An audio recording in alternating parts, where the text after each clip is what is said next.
మీ అయ్యగారు మంచి ఫ్యాన్లు ఇచ్చారు. ఫ్యాన్లలో మంచిగా హాయిగా నిద్రపోండి. ప్రైజ్ లార్డ్, హల్లెలూయా. నేను ఎప్పుడు కూడా ప్రసంగం చేసే మునుపు నాకు ప్రశ్నలు అడగటం అలవాటు. The questions before I will ask. ప్రసంగం చేయప్పుడు ఎప్పుడు నాకు ప్రశ్నలు అడగటం బాగా అలవాటు. అది లేకుండా గంటన్నర సేపు కూర్చోబెట్టలేనుగా. సో నేను మిమ్మల్ని 3 నుంచి 5 ప్రశ్నలు అడుగుతాను. మొట్టమొదటి ప్రశ్న, మీరు అందరూ బాగా చదువుకున్న వాళ్ళు ఉన్నారు కదా, మంచి చదువుకున్నారు చక్కగా. మొట్టమొదటి ప్రశ్న ఏంటంటే, నోవాహు ఓడలోకి సింహము వెళ్ళింది, పులి వెళ్ళింది, తర్వాత చిరుతపులి కూడా వెళ్ళింది. నోవాహు ఓడలోకి జింక వెళ్ళింది, ఆవు వెళ్ళింది, మేక వెళ్ళింది. ఇప్పుడు ఈ సింహము, చిరుత, ఈ పులి వీటిని ఎందుకు తినలేదు? ఎక్కడా తినాలి కదా మరి. 150 రోజులు నోవాహు ఓడలో ఉండాలంటే మరి ఆకలి కాదా? ఆకలి అవుతుంది కదా. మరి ఈ 3 జంతువులు కానీ, లేకపోతే ఈ జంతువులు కానీ, ఆ జంతువులు ఎందుకు లేదు అంటే, క్రైస్తవులు మీరు పిచ్చోళ్ళు, కథలు రాసుకొని ఇది దేవుని పుస్తకం అని మాకు నేర్పుతున్నారు అని నాస్తికులు ప్రశ్నించడం స్టార్ట్ చేశారు. కొంతమంది పాస్టర్లు ఏం చెప్తారంటే, సంకల బయలు పట్టుకుంటారు, నమ్మితే నమ్ము లేకపోతే లేదు, నమ్మితే నమ్ము లేకపోతే లేదు. కానీ అది దైవజనుల లక్షణం కాదు. A pastor or a Christian should be an ambassador for the God's word. A pastor, ఒక సేవకుడైనా ఒక క్రైస్తవుడైనా దేవుని వాక్యానికి రాయబారి అయి ఉండాలి. టుడే ఈ రోజుల్లో దరిద్రం ఏంటంటే, ఇండెక్స్ కూడా రాదు. క్రిస్టియన్స్ ఏమి రాదు.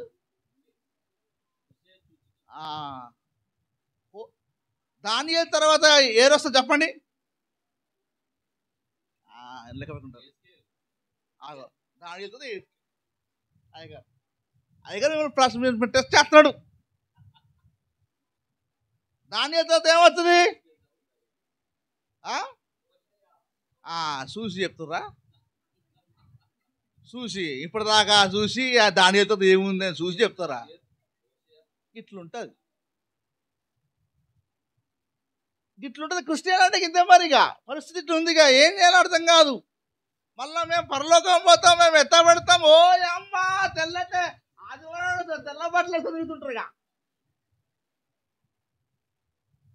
క్రైస్తవ. అయ్యగా చూడండి, మంచి తెల్ల కథలు వేసుకొని వచ్చాడు. ఆదివారం నాడు గంజి కారు బెంజి, గంజి బట్టలు ఉండాలా, తర్వాత బెంజి కార్లో తిరగాల. అబ్బో వీళ్ళు పెద్ద భక్తులు. మీరు చూడండి, పెద్ద పెద్ద స్పీకర్లు అంతా కూడా ఎట్లుంటారు, గంజి వేస్తారు మొత్తం. గంజి నా లైఫ్ నేను తెల్ల బట్టలు ఎప్పుడు వేయను కూడా. నాకు తెలిసి నాకు వైట్ షర్టు, వైట్ కలర్ అంటే ఒక రకమైన బొంత పురుగు, అంటే గొంగళి పురుగు ఉంటుంది నా బాడీ మీద. ఏంది తెల్లని బట్టలు వేస్తే గొంగళి పురుగు తిరుగుతావా? నువ్వు పరిశుద్ధుడివేనా అంటే నేనేం చేయాలి? ఒకసారి ఒక సంఘానికి వెళ్ళా వాక్యం చెప్పడానికి. మొత్తం మీరన్నా కొంచెం కలర్గా వచ్చారు, కానీ వాళ్ళు మొత్తం తెల్లయేసుకుని వచ్చారు. ఆ తెల్ల పావురాల్లో నల్ల కాకిలా నిలబడ్డా నేను. ఆ తెల్ల పావురాల్లో నల్ల కాకిలా నిలబడ్డా. ఇక వాళ్ళు నన్ను ఇటు చూస్తున్నారు. ఈ పాపి మనకొచ్చి వాక్యం చెప్తాడా అన్నారా? ఈ పాపి మనకొచ్చి వాక్యం చెప్తాడా అని చూస్తున్నారు. ఏం చేయాలి మరి? తెల్లని పావురాల్లో నల్లని కాకి. పావురం సృష్టించింది ఆయనే. మీరు పావురాలు నేను కాకిని అనుకున్నా, తప్పేం లేదు. అప్పుడు నేనేమన్నానంటే, ఇక వాళ్ళు ఇట్లనే చూస్తున్నారు నన్ను. ఎవర్రా అయినా తెలిపేసుకొని రాలేదు, పరిశుద్ధుడేనా, పరిశుద్ధత పొందకుండా అని అనుకుంటున్నారు. నాకు ఉడింది. నేనేమన్నా, ప్రధాన యాజకులు కానీ తెల్లని వస్త్రాలు ధరించారా? ధూమ్ర రక్త నీలి వస్త్రాలు ధరించారు. ఎవరు? అవునా? హలో, అవునా కాదా? ప్రభువైన యేసుక్రీస్తు ఎప్పుడైనా తెల్లని షర్టు, తెల్లని ప్యాంటు, లేకపోతే తెల్లని రంగేమైనా ధరించుకున్నాడా? ఊదా రంగు వస్త్రం ధరించుకున్నాడు బైబిల్ చెప్తుంది. వాళ్ళు ఏమన్నారంటే, జయించడానికి తెల్లని వస్త్రాలు ఇస్తాను బైబిల్లో ఉంది కదా అన్న. మరి మీరు జయించి రా అన్న. మీరేమన్నా జయించారా అన్న. అనగానే మరి ప్రకటన ఉందంటే, నేనేమన్నానంటే, గొర్రె పిల్ల రక్తంలో తమ వస్త్రములను తెలుపు చేసుకొని ఏనుంది. రక్తములో వైట్ షర్ట్ ముంచి లేపండి, కనబడతా. మరి అది గంజి తెల్ల సొక్కనా, లేకపోతే మానవ జీవితమా, మనిషికి ప్రాణమా అన్న. అనగానే మాటలు బంద్ అయినాయి. ఇక మొత్తం 3 చోట్ల చూపించి ఇంకేముంది కదా. బైబిల్లో ఎల్లప్పుడు తెల్లని వస్త్రములు ధరించుము, రాక్షసము తాగుమందంటే తాగు, నువ్వు కూడా వస్తున్నాడు. ఎల్లప్పుడు తెల్లని వస్త్రము ధరించము, రాక్షసము తాగుమంటే తాగు, మందు తాగుతున్నాడు, ఉడుతుంది అదనా. అది ఆశీర్వాదం కాదు. కానీ నీవు బ్రతుకు దినములన్నీ, అయ్యా నేను అన్ని స్త్రీలను చేసుకొని నరకం అనుభవించా, ఒక భార్యతో బతుకు, తెల్లని వస్త్రాలు ధరించుకో, హ్యాపీగా ఉండని అర్థం. అప్పుడు వాళ్ళకంతా వెలిగిపోయి రాత్రి మీటింగ్కి అందరూ పట్టు చీర కట్టుకొని వచ్చారు. అమ్మ తెలుగు పక్క వేడేదిగా. అర్థమైందా? రకరకాల డిజైన్లు వచ్చేసినాయి. మొత్తం లైట్లు మెరిగిపోతున్నాయి. లైట్లు మెరుపులలో చక్క చెంకిలు మెరుగుతున్నాయి. అలాగ అర్థమైపోయింది, ఈ అయ్యగారు కాకి కాదు. ప్రైజ్ లార్డ్, హల్లెలూయా. సో కాబట్టి ఇప్పుడు మీరు చెప్పాలా? చెప్పరా? అమ్మో, మీరు తెల్లని పావురాలు అయితే. సరే, ఇప్పుడు ఏంటి? ఏంది తినకూడదు? సింహము, పులి, మేక, సింహము, పులి, చిరుత పులి, మేకని, లేగదూడని, లేక కుందేలని ఎందుకు తినలేదు అన్న ప్రశ్న అవసరం. మనలో ఏమంటారంటే, అంతా దేవుడి దయ, దేవుడి కృప. కృప అని అంటే మడిసి మడత పెట్టుకో అంటారు. మడిసి మడత పెట్టుకో నీ బైబిల్ అంటారు. అది కాదు దేవుడు మన నుంచి కోరుకుంటుంది. రోజు దేవుని వాక్యం చదివితే, బైబిల్ చదివితే మనకు అర్థమవుద్ది. తెల్లారైతే బైబిల్ చదవం కాదు, కొత్తగా ఉంటుంది ఎప్పుడు సెల్ఫ్లో. ఎందుకు? దాన్ని ఓపెన్ చేసే ఆలోచన లేదు. అయ్యా వస్తారు మంచిగా ఇలా దులుపుతారు ఎప్పుడు ఆదివారం అనొచ్చు. సో అది రియల్ క్రిస్టియన్ లైఫ్ అయితే. ఇక రెండో ప్రశ్న, ఇప్పుడు ఆస్ట్రేలియాలో ఉంటుంది కంగారు. ఏముంటుంది? ఆస్ట్రేలియాలో ఏముంటుంది? అక్కడ కంగారు ఎడికి రావాలా, నోవా ఓళ్ళకి రావాలా. ఎట్లా ఈదుకొని వచ్చింది? ఎట్లా? నా భాష మీకు అర్థమవుతుంది కదా? ఎట్లా ఈదుకొని వచ్చింది? ఎవరు? కంగారు ఎప్పుడైనా చూసారా? తోకలో బలం ఉంటుంది అంటారు. తోకలో బలం ఉన్న కంగారే. కంగారు తోక మీద నిలబడి మనిషిని దాడి చేయగలదు. దాని తోక అంత బలం ఉంటుంది. ఇప్పుడు ఆ కంగారు కూడా అట్లాంటిక్ ఫస్ట్ వీక్లో ఈదుకుంటూ ఎగాల, లేకపోతే దూతలు తీసుకెళ్ళే కంగారు లే అని చెప్పి పైకి ఎత్తుకపోయి వదిలేశారు. ఎట్లొచ్చింది కంగారు అంటే మనోళ్ళు అంటారు కంగారు పడుతూ. ఎట్లా? కంగారు పడుతూ అంతా దేవుడు చూసుకున్నాడు. అంతా మనకి అది అప్పుడు ఆ డైలాగ్ కూడా బాగా తెలుస్తుంది. క్రిస్టియన్స్ అన్న వాళ్ళు అంతా దేవుని దయ. సో ఇది ఈరోజు క్రైస్తవ ఫలవంతమైన బోధ విధానం కాదు. అందుకే దేవుని వాక్యము చదవాలి. ఇంకా మనకి 5 అట్మాస్ఫియర్ లేయర్స్ ఉన్నాయి. ఏమున్నాయి? ఉన్నాయా? లేయర్స్ ఉన్నాయా లేవా? ఏటా లేయర్స్? చెప్పాలి చదువుకుని చెప్పాలా? ఏం లేయర్స్ ఉన్నాయి?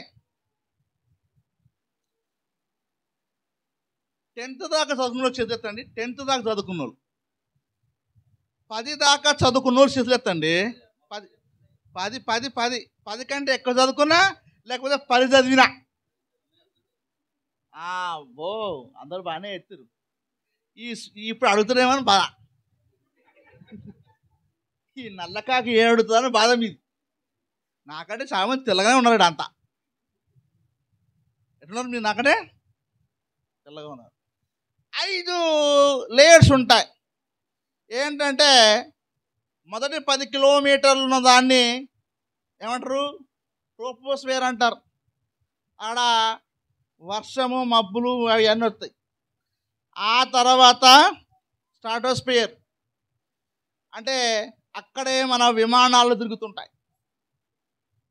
అందుకే విమానాలు అక్కడ తిరుగుతున్నప్పుడు చాలామంది అంటారు సముద్రంలో వెళ్ళేటప్పుడు జాకెట్ ఇస్తారు కదా, మరి విమానం మధ్యలో మరి అవి ఏంటంటారు పారాషూట్ ఎందుకు ఇయ్యరు అంటే, నువ్వు ఆడ పారాషూట్ వచ్చినా నీకు ఆక్సిజన్ చచ్చిపోతుంది, ఆక్సిజన్ లేక. కాబట్టి సముద్రము అంటే అది ఆక్సిజన్ స్పేయర్లోకి వచ్చిన తర్వాత నువ్వు పారాషూట్ వేసుకున్నా జాకెట్ వేసుకున్నా బతుకుతావు. అవునా? అవునా కాదా? తర్వాత ఇంకా ఉన్నాయి మెసోస్పియరు, థర్మోస్పియరు, ఎక్స్పోస్పియర్. సో ఈ ఎక్స్పోస్పియర్లో శాటిలైట్స్ ఉంటాయి. 400 కిలోమీటర్లు దాటితే అక్కడ ఉంటాయి. సమస్య ఏంటంటే మరి నీళ్ళు ఎక్కడి నుంచి వచ్చినాయి? నీళ్ళు ఎక్కడి నుంచి వచ్చినాయి? నీళ్ళు వచ్చినాయా? వర్షం వచ్చిందా? రాలేదా? ఎక్కడి నుంచి వచ్చినాయి? ఎక్కడి నుంచి వచ్చినాయి? వాళ్ళు ఏమంటారంటే నాస్తికం అంటే మీకు కథలు చెప్పుడు, సినిమా కథలు చెప్పినట్టుగా మాకు బైబిల్ చెప్తారా అనగానే పరిస్థితి అట్లుంటుంది. సో కాబట్టి మరి వీటన్నిటికీ జవాబులు తెలుసుకుందామా లేదా?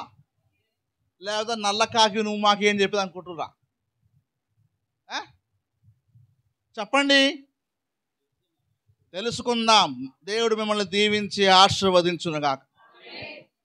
అసలు నోవా కాలములో జరిగిన పాపం ఏంటిది? దేవుడు ఎందుకు నాశనం చేశాడు? చెప్పండి.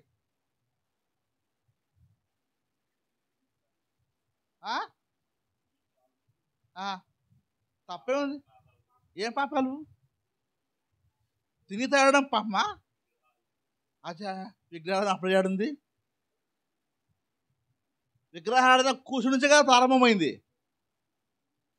తిని తాగితే తప్ప అప్పుడు మందు లేదు, నీళ్ళే ఉన్నాయి. ఎందుకంటే ద్రాక్షరసము నోవహు ద్వారానే ప్రారంభమైంది. మరి నీళ్ళు తాగడం తప్ప?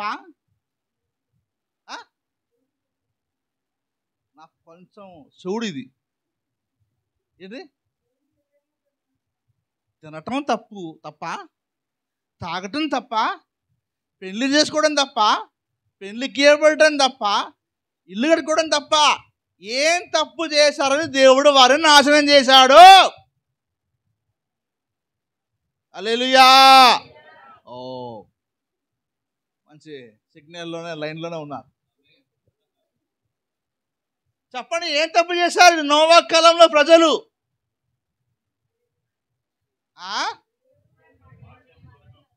ఏమండి? వాక్యానికి దూరంగా ఉండరు. ఇది మన బోధ. చెప్పుకోవచ్చు, ఎంతైనా చెప్పుకోవచ్చు. అసలు నోవా కాలములో జరిగిన తప్పేంటి? ఇప్పుడు ఎవరైనా నాస్తికుడు వచ్చి, అరే నీ బైబుల్లా నోవా జలప్రలయం జరిగింది కదా, ఎందుకు దేవుడు నాశనం చేసిందంటే వాళ్ళు పాపులు. అంటే ఏం పాపం చేశారో చెప్పురా బాబు అంటే పాపులే, అంతే. వాళ్ళు పాపులు అంతేగా. ఎందుకంటే అటువంటి పరిస్థితి, అంతేగా. నమ్మపో. అసలు నోవా కాలంలో చేసిన పాపం ఏంటి అని చెప్పకుండా ఉంటే ఏం చేయలేం. చెప్పాలి. మీరు పెద్దలు, గొప్పవారు, చెప్పండి, నోవాహు కాలంలో జరిగిన పాపము ఏమిటి?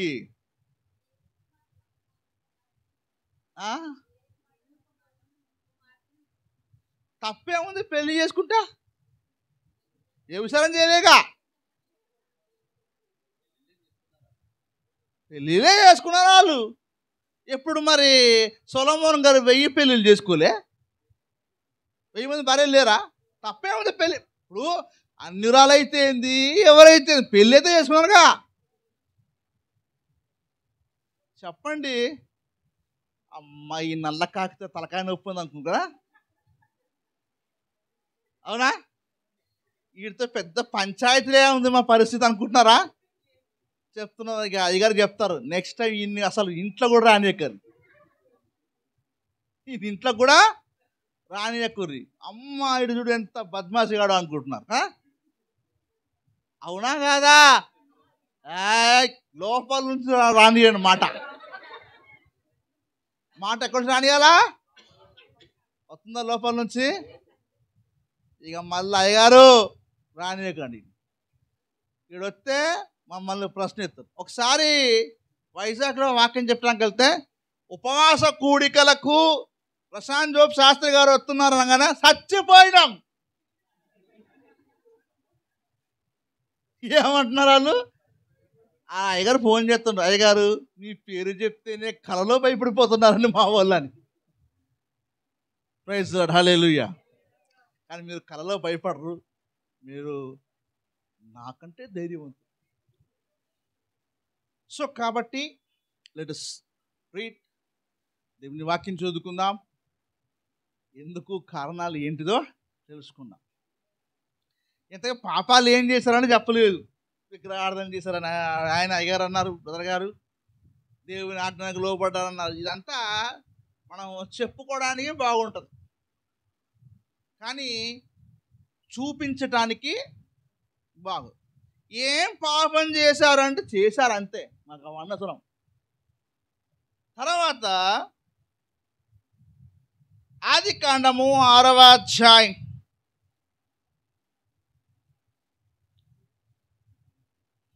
3వ వచనం చదవండి ఒకసారి. అప్పుడు యెహోవా నరులతో ఎల్లప్పుడూ వాదించదు.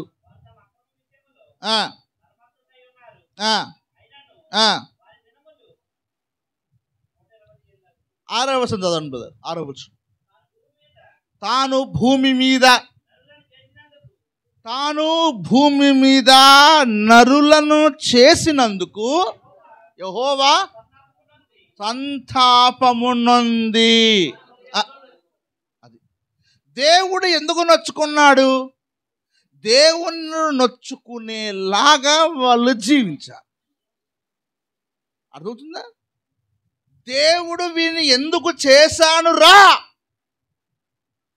నేను ఎందుకు చేశాను వీళ్ళను అని నొచ్చుకున్నట్లుగా వారి జీవితాలు ఉన్నాయి.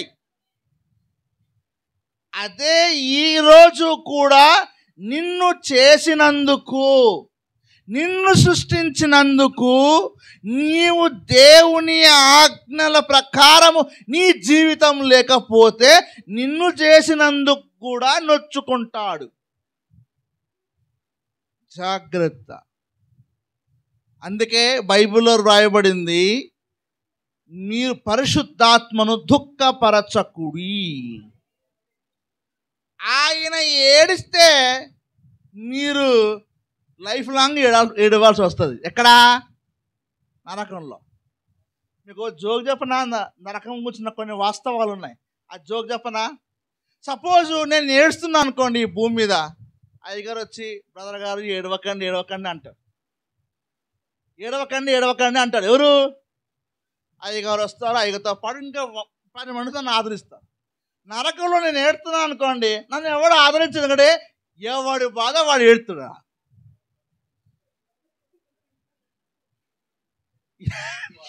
వాడు ఏడుతూనే ఉంటాడు, ఇంకోటి ఏడుతూనే ఉంటాడు. ఆ పక్కన నన్ను ఆదుతున్నా ఆడు ఏడుతూనే ఉంటాడు, ఈ పక్కన ఆడు ఏడుతూనే ఉంటాడు. అప్పుడు అందరూ ఏడుస్తుంటే ఎందుకు వచ్చినావురా బాబు వీడికి అనిపిస్తుంది. అదవుతుందా? అందుకనే ప్రవక్త గారు ఈ మాట బాగా చెప్తాడు. నీవు నీ పాపముల నిమిత్తం ఇక్కడ ఏడవకపోతే జీవితాంతము నరకంలో ఏడవాల్సి వస్తుంది అన్నాడు. అక్కడ ఓర్పు కానీ ఆదరణ కానీ లేని ఏడ్పును నేను చూశాను. When I heard to hear these things, I was scared. నేను భయపడ్డాను. కాబట్టి జాగ్రత్త. మనం నవ్వచ్చు, ఏడవచ్చు, తెల్లని బట్టలు వేసుకోవచ్చు, నల్లని బట్టలు వేసుకోవచ్చు, ఏవైనా చేయొచ్చు. కానీ నిన్ను దేవుడు సృష్టించినందుకు బాధపడ్డాడా? అయిపోయి ఇక నీకు ఏడుపు స్టార్ట్ అవుతుంది. ఇక ఆ ఏడుపు స్టార్ట్ అయ్యి ఎట్లా స్టార్ట్ అవుతుంది తెలుసా? ఇంకా ఎట్లయితే తెలుసా? ఆ స్టార్ట్ అయిన ఏడుపు ఇక ఎండే ఉండదు. ఇక ఏడుస్తానే ఉండాలి.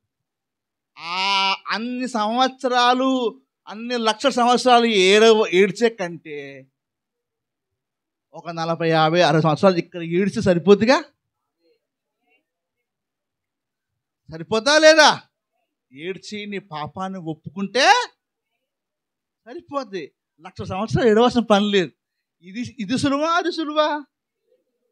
జాగ్రత్త.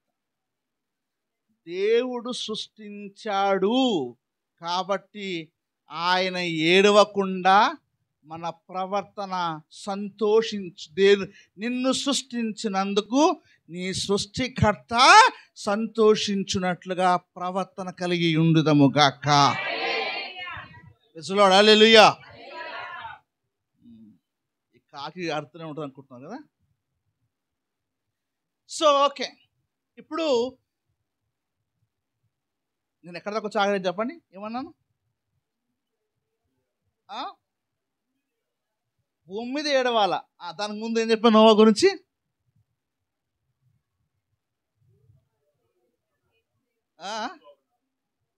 చెప్పాలి. మరి దేవుడు ఏడ్చాడు అని మనం చదివాం కదా. అయితే మనము దేవుణ్ణి ఏడిపించకుండా ఆయనకు లోబడు వారంగా ఉన్నాం.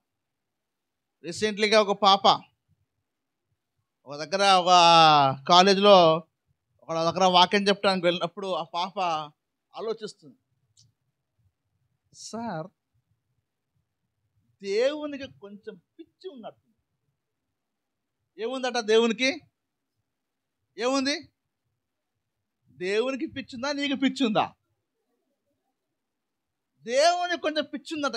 ఏంటిదమ్మా అంటే, ఏదైనా తోటలో చెట్టు పెట్టకపోతే పండ్లు తినేటోళ్ళు కాదు, ఇన్ని రోగాలు వచ్చేది కాదు, ఇన్ని సావులు వచ్చేది కాదు, ఇన్ని కష్టాలు వచ్చేది కాదు. అంది. కాబట్టి దేవుడు కొంచెం ఇట్లా అంటుందా బాబా. ఆమె ఎవరనుకున్నారు? పాస్టర్ గారు అమ్మాయి. నేనేమన్నానంటే, నాకు దేవుడు బాప్టిజం తీసుకోవాలంటే ఇది ఈ ప్రశ్న నాకు బాగా ఇబ్బంది అయింది అంది. అప్పుడు నేనేమన్నానంటే, ఏదైనా తోటలో చెట్టు పెట్టాడు కాబట్టి ఆ చెట్టు వల్ల పాపం చేశాడు అని మీరు అంటున్నావు. పాపం బాగానే ఉంది. పరలోకంలో ఏ చెట్టు ఉందని లూసిఫర్ పాపం చేశాడు అన్న. పరలోకంలో ఏ చెట్టు ఉందని లూసిఫరు? ఆ చెట్టు ఉందా? అయినా లూసిఫర్ పాపం చేశాడా? చేశాడా లేదా? చేశాడా లేదా? మన చెట్టు చేస్తారా? చెట్టు లేకపోతే చేయరా? తెలివిదయా బుర్రలు చూడు ఎట్లున్నాయో. అసలు పాపము చెయ్యటానికి దేవుని సార్వభౌమాధికారాన్ని తృణీకరించటం. You are denying the sovereignty of God. తినొద్దు అన్నాడు అంతే. నేను ఎందుకు తినొద్దు అని కాదు, దేవునికి లోబడాల్సింది. అది నీకు కాదు, సంబంధించింది కాదు.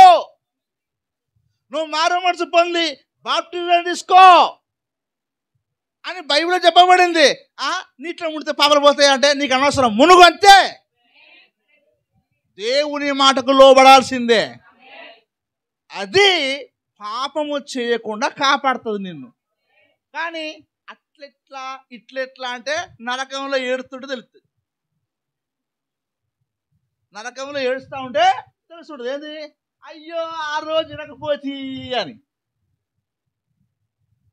అయ్యో ఆ రోజు మీకు నరకం బాధలు తెలవాలి అంటే పెట్రోల్ పోసుకొని తగలబెట్టుకుంటా చూడు, లేకపోతే కిరోసిన్ తగలబెట్టుకుంటారు. అమ్మలు అయ్యలు ఉంటారు కదా, వాళ్ళు హాస్పిటల్లో ఏడుతుంటారు. ఒక్కసారి పోయి వాళ్ళ స్వరాలు వినండి.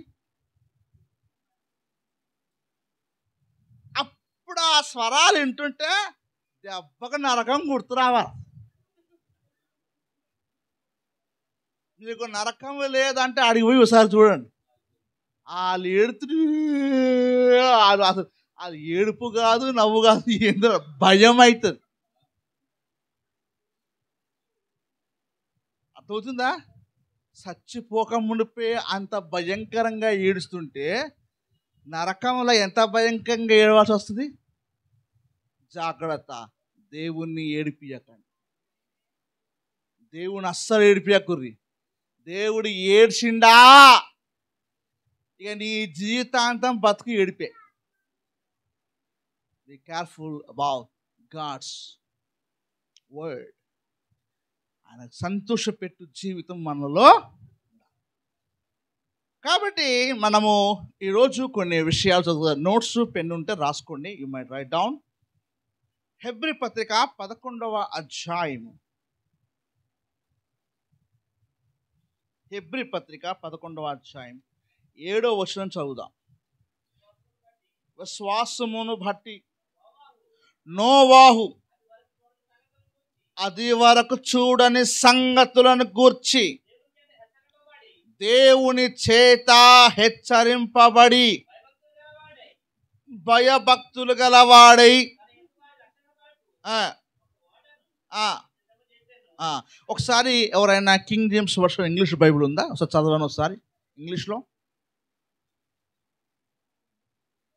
ఎవరి దగ్గరైనా ఇంగ్లీష్ బైబిల్ ఉందా? KJV, king James version, 11th chapter Hebrews verse number 7. Hebrews chapter 11 అంటే మన తెలుగులో తర్జుమా సరిగ్గా లేదు కాబట్టి chapter 11 verse number 7.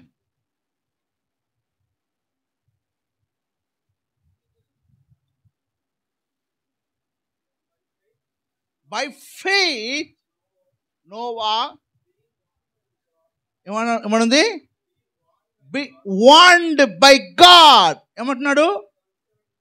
Warned by God, దేవుని చేత హెచ్చరింపబడి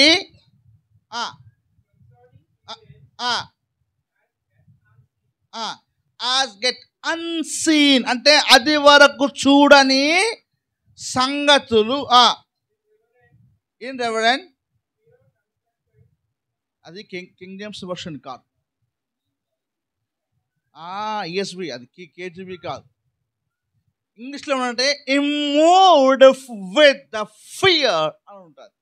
అంటే భయముతో కదిలింపబడెను. When God want to Noah he moved with the fear అని ఉంటుంది ఇంగ్లీష్లో.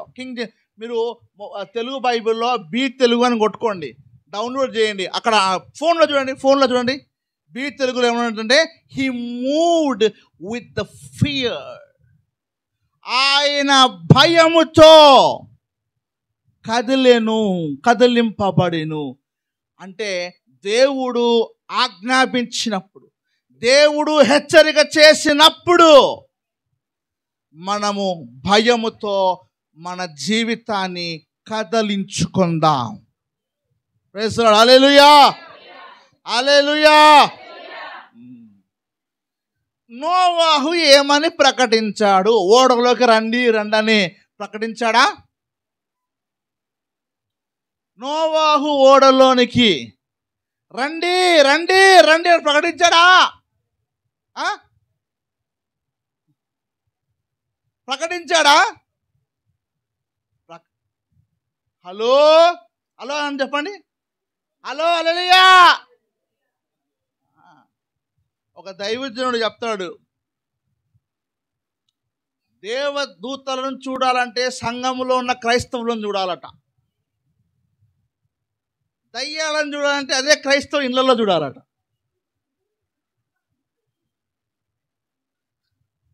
నటనలో, చర్చిలో దేవదూతలు ఖచ్చితంగానే ఉంటారు. ఏడా చర్చిలో దయ్యాలు వాళ్ళే మళ్ళీ మారిపోతారు. దేవుడు ఎమ్మార్గా మారినట్టుగా వీళ్ళు మార్చేసుకుంటారు వాళ్ళ లైఫ్ని. హల్లెలూయా. నాకు తెలుసు నెక్స్ట్ దాన్ని రానియరు గ్యారంటీగా. నెక్స్ట్ టైం నన్ను రానియరు కదా సిస్టర్ గారు. అంతే. అమ్మో నీకు నల్లకాయ అసలు రావద్దు. అయ్యగారు మాది హైదరాబాద్ మాది హైదరాబాద్ కాదు, మాది నిజామాబాద్. ఇక రానియరు, చెప్పేస్తారు రానియకని అయ్యగారిని. అమ్మో అయ్యగారు వస్తే పరిస్థితి. నోవాహు ఓడ ఎవరి కొరకు చేశాడో చూద్దాం మనం బైబిల్లో. ఆదికాండము 6వ అధ్యాయం. ఆదికాండము 6వ అధ్యాయం 14వ వచనం చదువుదాం. చిత్తిసారక బుమ్రానుతో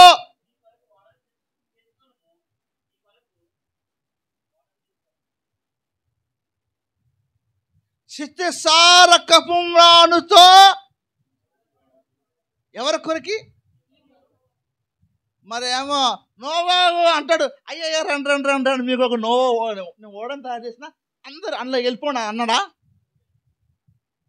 చేస్తారు బాబు కొత్తలా ఉన్నాడు అనుకుంటుంది.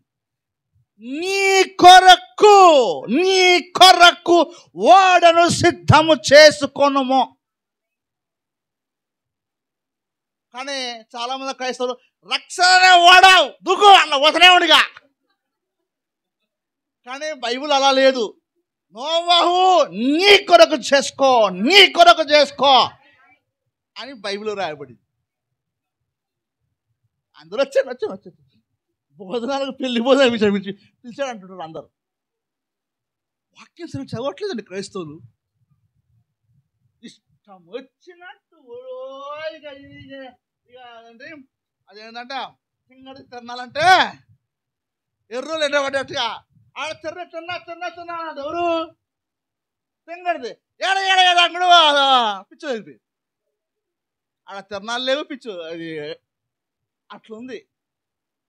నీ కొరకు వాడును సిద్ధము చేసుకొనుము. అవునా? ఇంకా చూద్దాం. 6వ అధ్యాయము 18వ వచనం.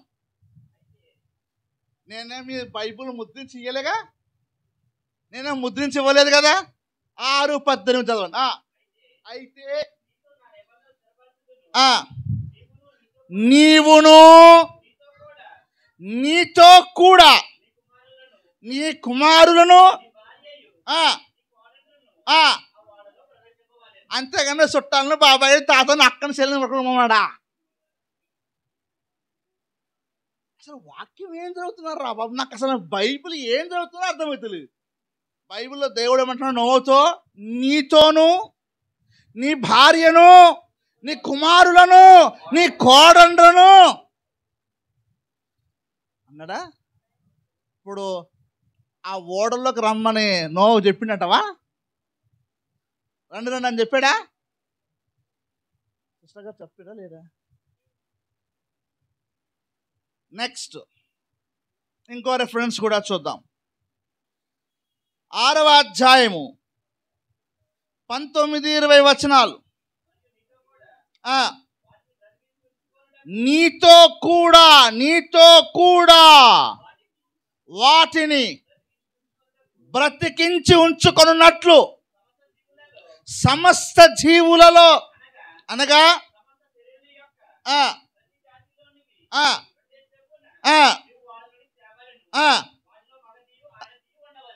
నీవు తేవలెను.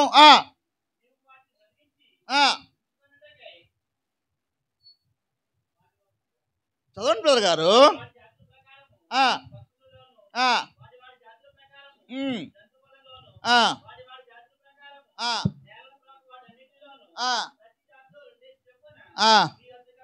నీ యొద్దకు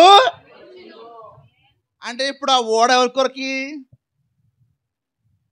నోవాహు కొరకి, నోవాహు భార్య కొరకి, నోవాహు 3 కుమారుల కొరకి, 3 కోడళ్ళ కొరకి ఓడ దగ్గరకు వచ్చినా, అంతేగాని మొత్తం అందరిని రమ్మని చెప్పలేదు ఆడ. అది మిస్ఇంటర్ప్రిటేషన్. తర్వాత చదువుదాము, ఇంకో పాయింట్ చదువుదాము. 7వ అధ్యాయం 1వ వచనం. యెహోవా ఈ తరము వారిలో నీవే నా ఎదుట. బా, ఎంత చక్కటి సాక్ష్యం ఇచ్చాడు దేవుడే. డైరెక్ట్ చెప్తున్నాడు ఎవరితోటి? నీ తరము వారిలో నీవే నా ఎదుట.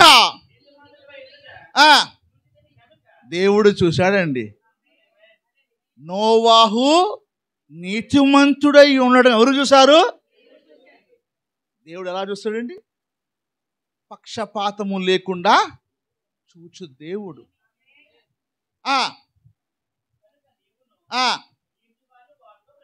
అంతేగాని చుట్టాలను తెచ్చుకోమాడా?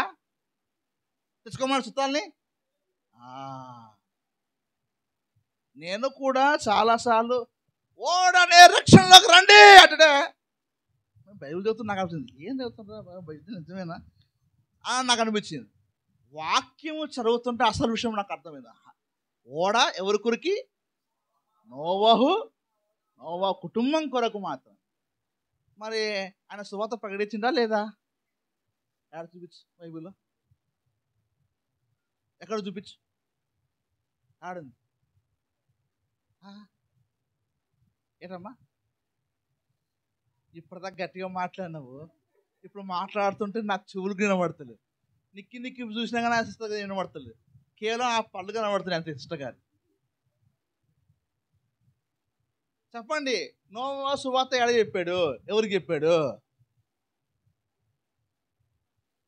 నిన్ను అడుగుతాం అనుకుంటే మేము అసలు ఈ ఆదివారం వచ్చేటోళ్ళమే కాదు. చెప్పాలా?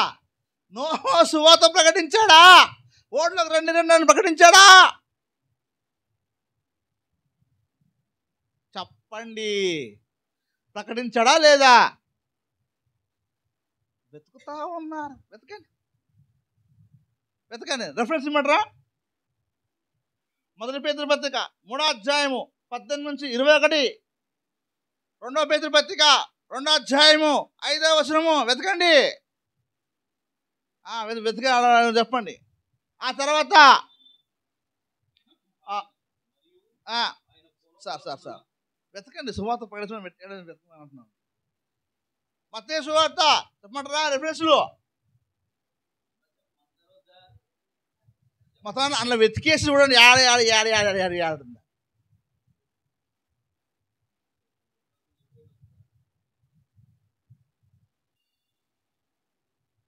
లూకాసు సువార్త 17వ అధ్యాయము 26 నుంచి 30 వచనాలు. ఈ అన్నిట్లలో నాకు ఆయన సువార్త ప్రకటించడం చూపిస్తాను.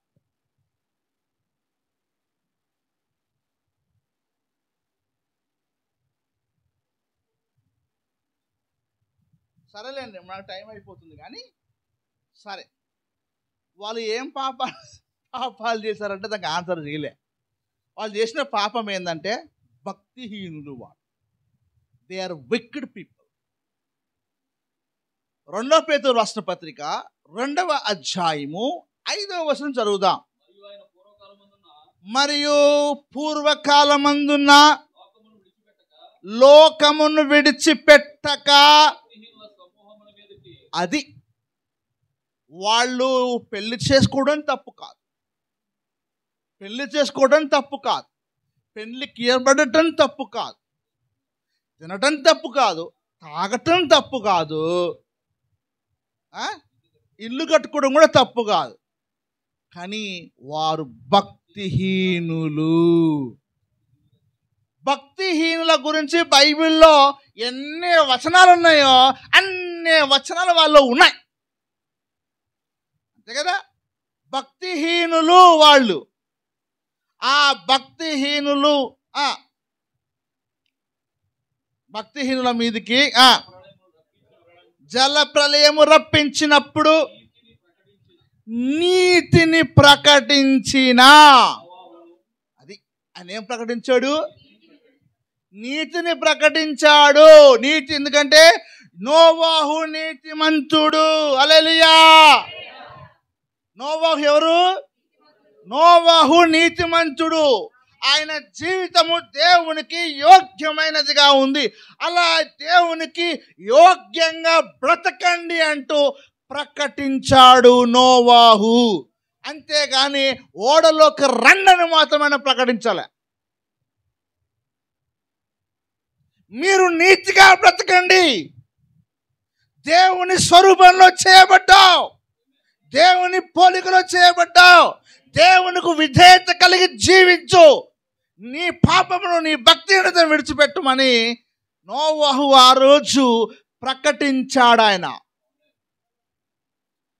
అదెవరికి నచ్చలేదు. వాళ్ళకు నచ్చలా. అదే భక్తిహీనులుగా జీవించారు, అదే భక్తిహీనతలో బ్రతికారు. అప్పుడు దేవుడు చూశాడు. అందుకు అప్పుడు నీతిని ప్రకటించిన తర్వాతనే దేవుడు బాధపడ్డాడు. 6వ అధ్యాయం ఆదికాండం 6వ వచనం, తాను భూమి మీద నరులను చేసినందుకు, అది నోవాహు నీతిని ప్రకటించిన తర్వాత ఎవరు నమ్మనప్పుడు అప్పుడు బాధపడ్డాడు. ఎవరు? సపోజ్ ఒక తండ్రి ఉన్నాడు, 10 సార్లు చెప్తాడు, వినలేదని అప్పుడు ఏం చేస్తారు? వీళ్ళు ఎందుకు అన్నారా నేను అని బాధపడతారా లేదా? బాధపడి అప్పుడు కట్టెదిస్తాడు. జపా జపా జపా జపా 4 పడుతూనే ఉంటాయి. అవునా కదా?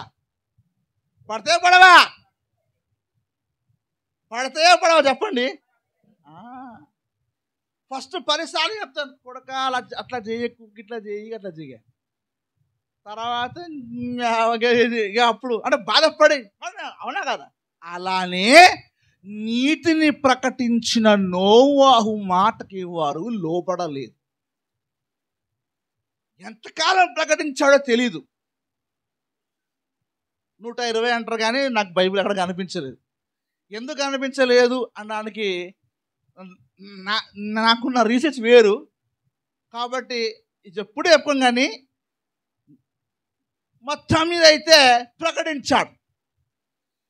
విననప్పుడు అప్పుడు అన్నాడు దేవుడు, నీ కొరకు ఓడను సిద్ధము చేసుకో. బైబిల్లో ఒక మాట ఉంటుంది, 9వ వచనం, నోవాహు వంశావళి ఇదే, నోవాహు నీతిపరుడును ఆ, ఆ. బా, ఎంత చక్కగా రాశారండి మోషే గారు. నోవాహు దేవునితో, మొట్టమొదలుగా హానోకు దేవునితో నడిచాడు. అది చూచి నోవాహు హానోకు వలె దేవునితో నడిచాడు. అబ్రహాము నోవాహు దేవునితో నడిచినప్పుడు అబ్రహాముతో దేవుడు అన్నాడు, నీవు నా సన్నిధిలో నిందారహితవై నడువుము. అబ్రహాము కూడా హానోకు వలె, అబ్రహాము కూడా నోవాహు వలె నిందారహితముగా నడిచాడు.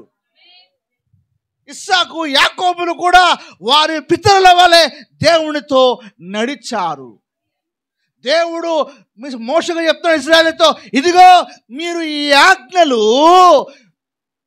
కుడికి కానీ ఎడమకు కానీ తిరగకుండా ఈ ఆజ్ఞల్లో మీరు నడవవలసి ఉన్నది.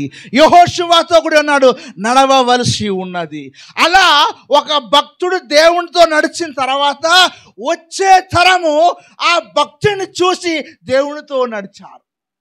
అలా ప్రతి కాలములో దేవుని భక్తులు నడిచినప్పుడు రాబోయే ఒక తరము ఆ ముందున్న తరమున ఒక భక్తుల జీవితాన్ని చూసి దేవునితో నడిచారు.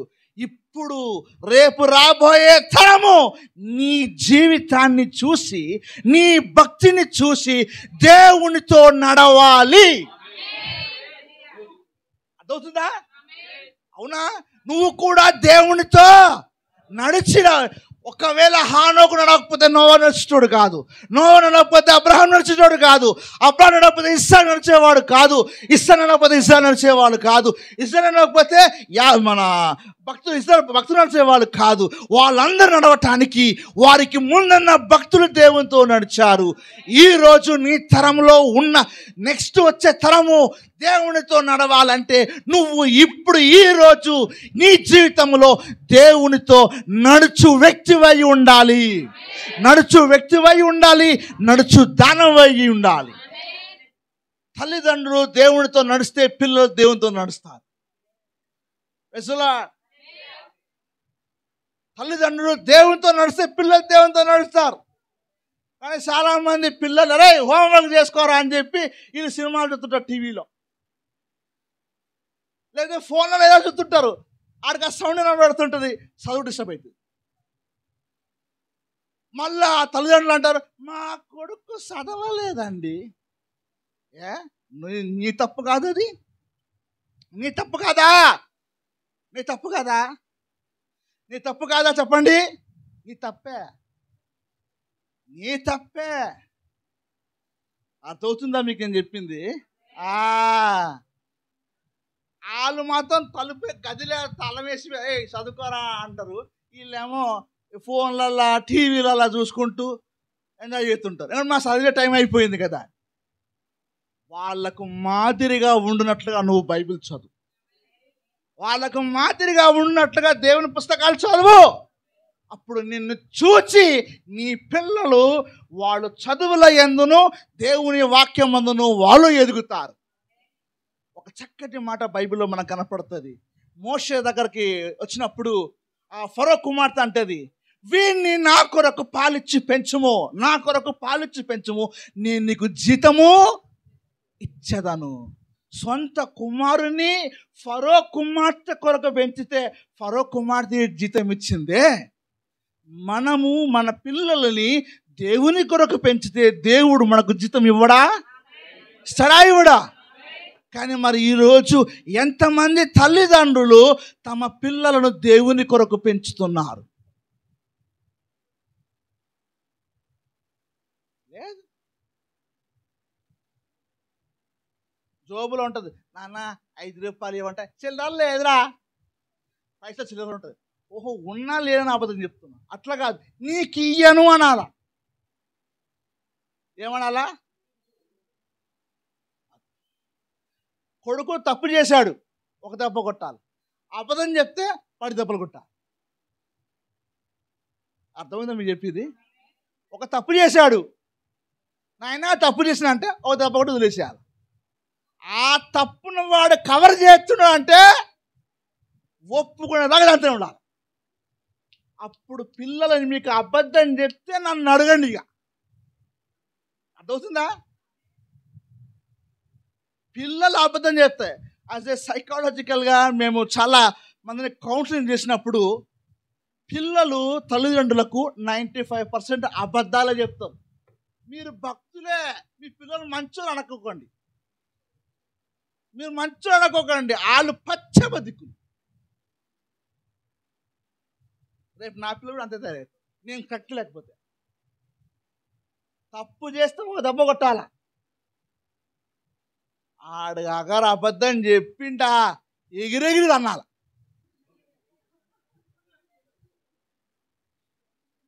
అర్థమవుతుందా?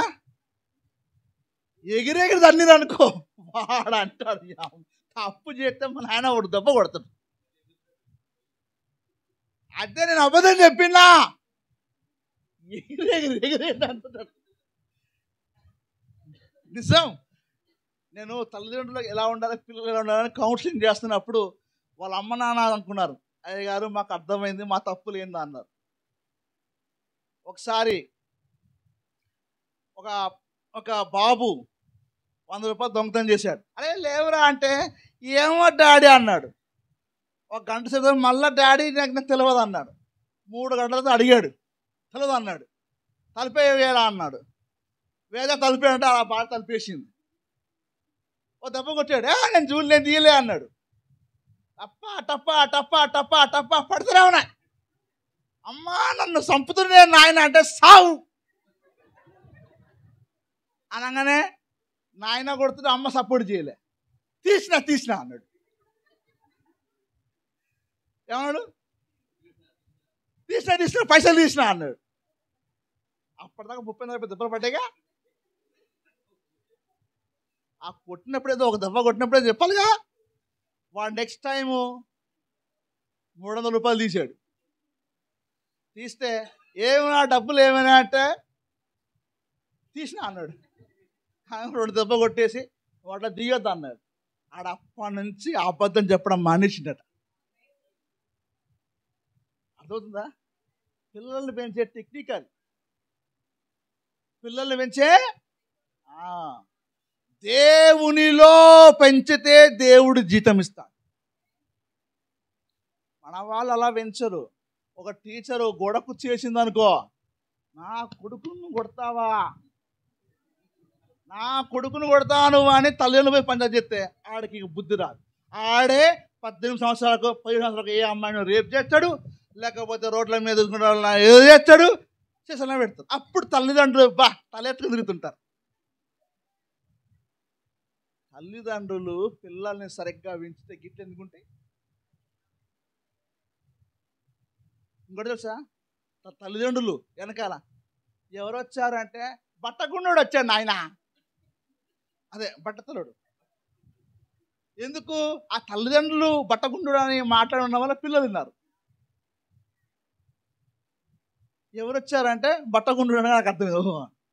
అంటే మనం పిల్లల్ని ఎగతాళిగా నేర్పకూడదు. బొడివాడా బొడివాడా అని పిల్లలు అన్నప్పుడు తల్లిదండ్రులు అంటున్నారు, పిల్లలు అన్నారు. అబ్బో ఇట్లాంటి చెప్పకు, మాకు మర్మాలు కావాలా. ఏం కావాలా? అది మర్మం కాదు, ముందు ఇదే కట్టలేదు, మర్మం దాకా ఏం పోతాం. కాబట్టి నోవాహు దేవునితో నడిచెను. నోవాహు దేవునితో నడవటానికి కారణం ఎవరు? హాను. రాబోయే తరము దేవునితో నడవాలి అంటే కారణం ఎవరు? నువ్వు నేనై ఉండాలి. రాబో తరానికి మనము దేవునితో ఎలా నడవాలో మన జీవితాలు కారణమై ఉండాలని నేను కోరుకుంటున్నాను. హల్లెలూయా, హల్లెలూయా. బ్యాటరీ ఛార్జీలు అయిపోయినాయి. ఛార్జింగ్లు అయిపోయినాయా లేదా?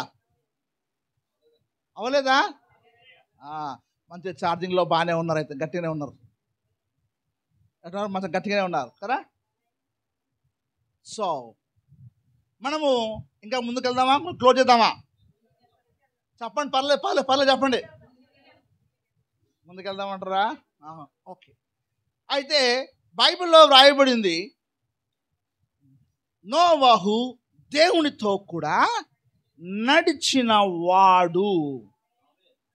అప్పుడు మోషే అలా రాసినప్పుడు దేవునితో నడవటం ఎలా అన్నది వాళ్ళు చూడటం అనేది జరిగింది. అందుకే నీతిని ప్రకటించిన నోవాహు నీతిమంతులుగా ఉండనని ప్రకటించారు. అసలు ఈ నీతి ఏంటో తెలుసా? నీతి ఏంటో తెలుసా? చూద్దాము. రోమాపత్రిక 1వ అధ్యాయము. రోమాపత్రిక 1వ అధ్యాయం.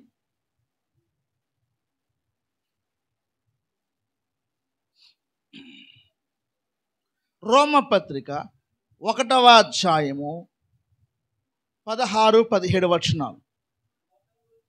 సువార్తను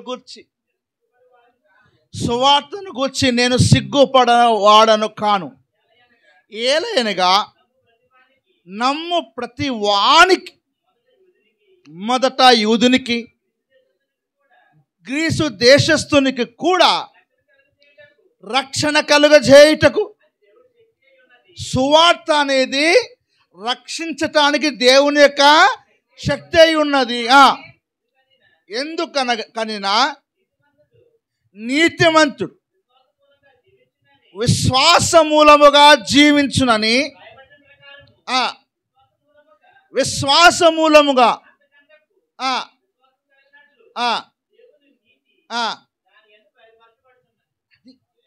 దేవుని నీతి ఎవరిలో, దేనిలో బయలుపరచబడుచున్నది? సువార్తలో.